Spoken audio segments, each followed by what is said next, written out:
હું પંડ્યા આરતી આપ જોઈ રહ્યા છો સ્પાર્ક ટુડે ન્યૂઝ। હરણી હોનારત મામલે એડવોકેટ ઉત્કર્ષ દવેનું નિવેદન સુપ્રીમ કોર્ટમાં પિટિશન અને પીઆઈએલ દાખલ કરવામાં આવી। કલેક્ટર, મ્યુનિસિપલ કમિશનર અને શાળાના સંચાલકો સામે પગલાં લેવા માંગ કરાઈ છે। શાળાએ પિકનિક માટે ડીઓ ઓફિસની પરવાનગી કેમ નહોતી લીધી? શાળા સંચાલકોની આટલી ગંભીર બેદરકારી છતાં ફરિયાદમાં તેઓના નામ નથી। 2017માં જે કરાર આધારે કોટિયા પ્રોજેક્ટે કોન્ટ્રાક્ટ અપાયો તેમાં હરણી તળાવમાં પેડલ બોટ ચલાવવાની પરવાનગી હતી, પણ એન્જિન બોટ ચલાવતા હતા તેનું સમયસર ઇન્સ્પેક્શન કેમ ન થયું અને તેને બોગસ એનઓસી કોને આપ્યું? મોરબી વિક્ટિમ એસોસિએશનની સાથે રહી સુપ્રીમમાં અરજી કરાઈ છે।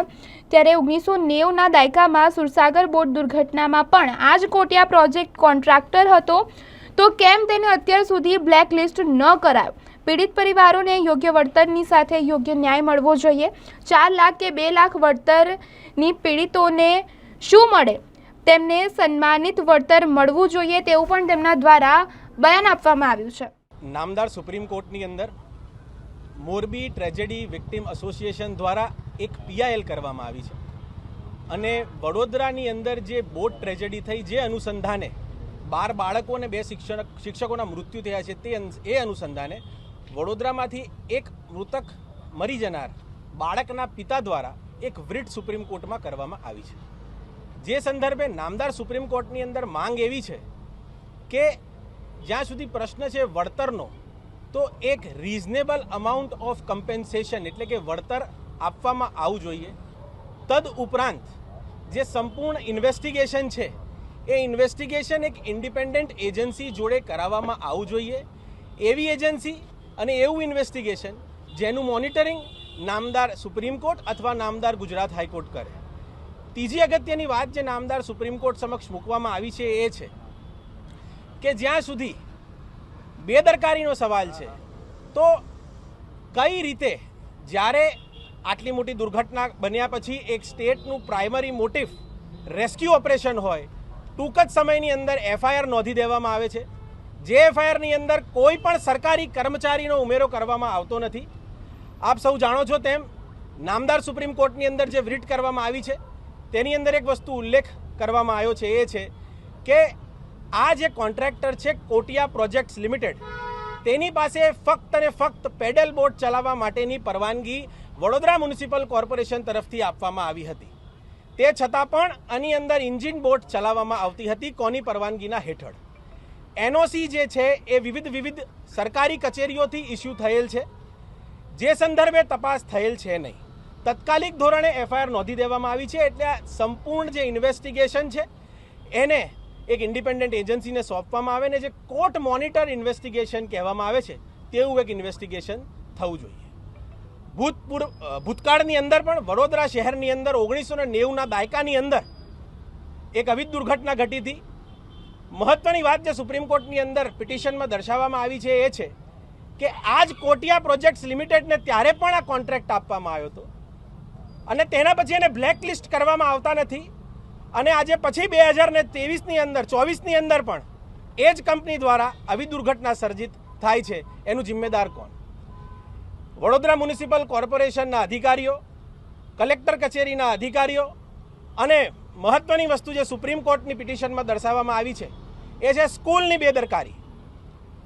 દહેરાદૂનની અંદર દાખલા તરીકે જે સુપ્રીમ કોર્ટની અંદર અમે દર્શાવ્યું એ છે કે 1996ના દાયકાની અંદર ઉત્તરાખંડ દહેરાદૂનની અંદર સેમ એવો ઇન્સિડન્ટ બનવામાં આવ્યો હતો, જે સંદર્ભે શિક્ષકો સ્કૂલ પર પ્રવાસ પર છોકરાઓને લઈને ગયા હતા અને રમતા રમતા અમુક છોકરો નદીમાં ડૂબી ગયા હતા। 1996ની અંદર સ્કૂલે પર બાળકને 5 લાખ રૂપિયા વળતર આપ્યું હતું। આ 2024 છે, અત્યાર સુધી સ્કૂલ શાંત છે। સ્કૂલના પ્રિન્સિપલ અથવા સ્કૂલના ટ્રસ્ટીઓ પર કોઈ પ્રકારના પગલાં લેવામાં આવ્યા નથી।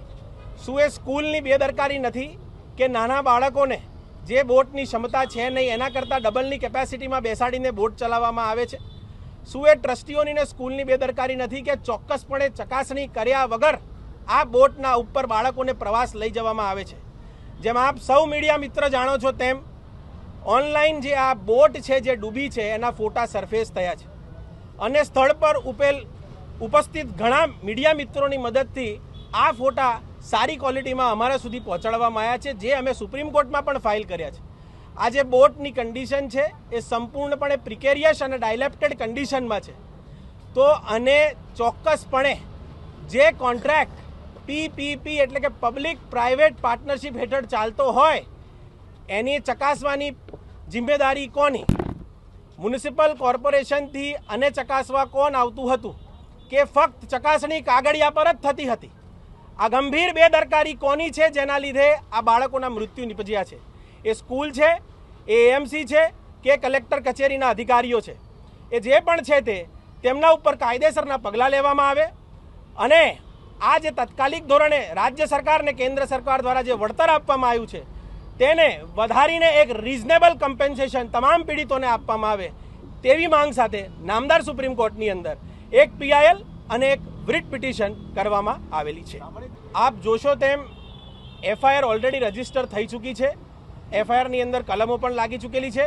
પોલીસ પાસે સત્તા છે કે ચાર્જશીટ કરતી વખતે વધુના આરોપીઓ ઉમેરી શકે અને વધુની કલમ પણ લગાવી શકે. મોરબી દુર્ઘટના થઈ અને ત્યારબાદ આ વડોદરાની દુર્ઘટના છે, બંનેને કઈ રીતે તમે કમ્પેર કરો છો? સમાનતા શું છે? આપ જેમ પૂછો છો તેમ અમે નામદાર સુપ્રીમ કોર્ટની અંદર જે પિટિશન કરી છે એનો પણ આ ઉલ્લેખ કર્યો છે કે ગુજરાત રાજ્યની અંદર મોરબી બ્રિજ દુર્ઘટના ઉપરાંત મમ્મદપુરામાં એક પુલ પડ્યો, સુરતની અંદર ઉદ્ઘાટન પછી તાત્કાલિક ધોરણે એક પુલ પડ્યો અને અમુક અને અનેક વિવિધ જગ્યાઓએ પુલ જર્જરિત હાલતમાં જોવા મળે છે અને આવા અકસ્માત થાય છે. કોન્ટ્રાક્ટરો કહે છે કે મ્યુનિસિપલ કોર્પોરેશન રિસ્પોન્સિબલ છે, મ્યુનિસિપલ કોર્પોરેશન કહે છે કે કોન્ટ્રાક્ટર રિસ્પોન્સિબલ છે.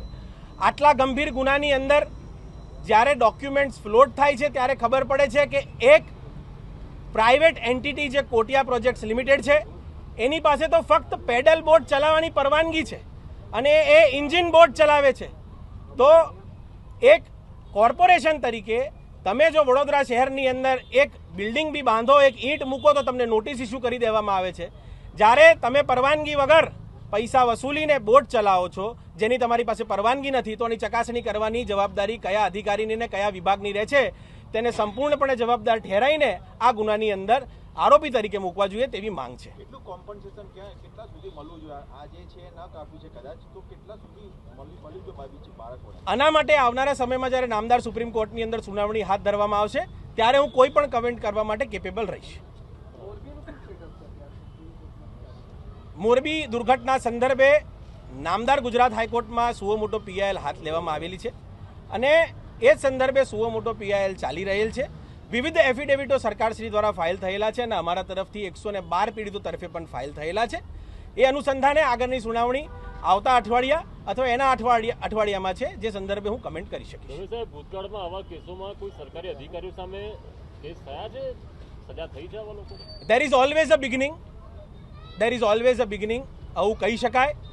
કારણ કે આપ જોઈ શકો છો તેમ આ જે અગ્રીમેન્ટ છે એ અગ્રીમેન્ટ ફોર વડોદરા મ્યુનિસિપલ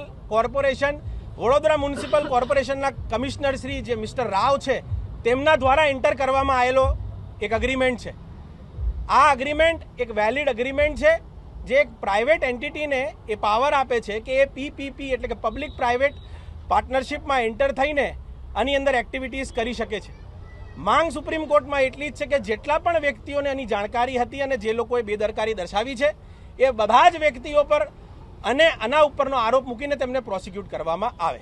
જેમ મેં આપ મીડિયા મિત્રોને જણાવ્યું એમ આપ જોશો તો એક પેરેલેન્સ એવું છે કે મોરબી દુર્ઘટના ઘટી જેની અંદર 135 લોકોનો મૃત્યુ થયા ત્યારે પણ આવી રીતે જ ઉતાવળ કરીને FIR નોંધી દેવામાં આવી હતી અને પછી ચાર્જશીટ કરતી વખતે મુખ્ય આરોપીનું નામ દર્શાવવામાં આવ્યું હતું.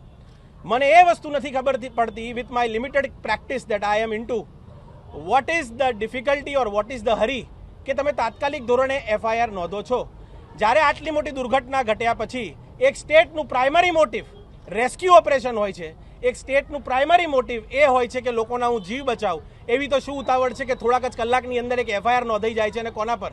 જે બોટ ચાલક હતો એના પર, કોટિયા પ્રોજેક્ટ્સ પ્રાઇવેટ લિમિટેડ પર. અરે સાહેબ, the prayer in the supreme court is what was the responsibility of the Municipal Corporation of Vadodara? Who is responsible according to the Disaster Management Act? What was the responsibility given to each and every authority so far as Vadodara Municipal Corporation is concerned? Media મિત્રો દ્વારા આર્ટિકલો એવા છે internet પર, Indian express અને વિવિધ newspaper પર, કે Vadodara municipal કોર્પોરેશનનું budget આશરે 4000 કરોડ દર્શાવવામાં આવે છે. એની અંદરથી તમે કેટલા રૂપિયા ડિઝાસ્ટર મેનેજમેન્ટ હેઠળ ફાળવો છો? કાલે સરકાર કે કોઈ કશું આપે નહીં તો તમે તમારી પ્રજા જે તમને ચૂંટીને બેઠાડેલી છે એમને તમે શું આપી શકો છો? એવી કોઈ પ્રકારની એમની પાસે કોમેન્ટ કરવા માટેની સ્થિતિ નથી. અને સંપૂર્ણ જો એમની બેદરકારી બહાર આવશે તો નામદાર સુપ્રીમ કોર્ટમાં જે જજમેન્ટ પાસ થશે તે અનુસંધાને કલેક્ટર કચેરી શ્રીના અધિકારી હોય કે મ્યુનિસિપલ કોર્પોરેશન શ્રીના અધિકારી હોય તમામ પર કાયદાકીય પગલાં લેવા માટેની અમારી માંગ છે. હોદ્દેદારોને તમે જવાબદાર માનો કે જેમને જે તે વખતે પરવાનગી આપી, હમણાં પણ સંપૂર્ણ જે અધિકારીઓની વાત છે અથવા તમે જે વ્યક્તિગત વાત કરવા માંગો છો તેમ આગામી સમયમાં સુપ્રીમ કોર્ટમાં જ્યારે સુનાવણી થશે ત્યારે આ વસ્તુ પર વધારો ખુલાસો થઈ શકશે. તત્કાલીન હોદ્દેદારો કે વર્તમાન સંપૂર્ણ વાતે આગળ કમેન્ટ થઈ શકશે. મોરબી પછી કેમ તમને એવું લાગ્યું કે આ બોટ દુર્ઘટના વડોદરાની બની એમાં આ પીઆઈએલ દાખલ કરવી જોઈએ? મને કંઈ લાગ્યું નથી. આપ મારી જમણી બાજુ જોઈ શકો છો જે ભાઈ વ્હાઇટ શર્ટ પહેરીને બેઠા છે એમનું નામ છે દીપભાઈ. હું જ્યારે બોટ ટ્રેજેડી બની ત્યારે હું મોરબીની જ એક સહ આરોપીની મેટરની અંદર દિલ્હી સુપ્રીમ કોર્ટના પરિસરમાં હતો. જ્યારે સાંજે મને મોડી સાંજે એમનો ફોન આવ્યો અને કીધું કે સાહેબ મેં આપનો નંબર મેળવ્યો છે અને મને એવી આશા છે કે આપ અમને ન્યાય અપાવશો જેમાં મોરબીમાં અપાવ્યો છે, શું આપ કરી શકશો? એટલે મેં કીધું કે હું એકવાર મારી રીતે પરિચયમાં લઉં બધાને. મારા 2-4 મિત્રોનો મેં સંપર્ક કર્યો વડોદરામાં, તેમની પાસેથી મેં માહિતી લીધી અને આજે આ દીપભાઈના લીધે 10થી વધારે પીડિતો અહીંયા ઉપસ્થિત છે અને હું આ પીઆઈએલ એમના થકી કરી રહ્યો છું. ઉત્કર્ષભાઈ, 18 આરોપી અત્યાર સુધી જેની સામે ફરિયાદ થઈ છે, 18 લોકો છે. હજી પણ આ આંકડો વધવો જોઈએ. તમને શું લાગે છે હજી કયા લોકો બચી રહ્યા છે? ચોક્કસપણે એક વસ્તુ પાક્કી છે કે નો ઓબ્જેક્શન સર્ટિફિકેટ કોને આપ્યું? તમારી જવાબદારી શું હતી? પબ્લિક પ્રાઇવેટ પાર્ટનરશિપની અંદર તમારી જવાબદારી એ હતી કે તમે ત્યાં જઈને ચકાસણી કરો સ્તર પર કે બોટ કેવી છે. તમે ચકાસણી કરો ત્યાં લાઈફ જેકેટ છે કે નહીં. તમે ચકાસણી કરો કે ત્યાં બધી વસ્તુ બરાબર છે. સ્કૂલની જવાબદારી શું છે? તમે શું ડીઈઓને જાણ કરી હતી પ્રવાસ લઈ જતા પહેલાં? સુપ્રીમ કોર્ટના એક જજમેન્ટ અનુસંધાને જે અમે સુપ્રીમ કોર્ટમાં ટાંક્યું છે, the Supreme Court of the country, the law of the land is that a teacher is equivalent to a parent when the child, specifically when a child is a minor, that child is in the school premises. તો જ્યારે તમારી જવાબદારી આટલી ગંભીર છે તો તમે આ બેદરકારી કઈ રીતે બરતવી? અને સ્કૂલના કોઈ આચાર્ય, કોઈ ટ્રસ્ટી, કોઈના ઉપર પણ આજ દિન સુધી કોઈ કાર્યવાહી કરવામાં આવી નથી, કોઈને કશી પણ રીતે પ્રોસિક્યુટ કરવામાં આવ્યા છે નહીં. આ સમગ્ર માંગ સાથે સુપ્રીમ કોર્ટમાં પિટિશન દાખલ થઈ છે.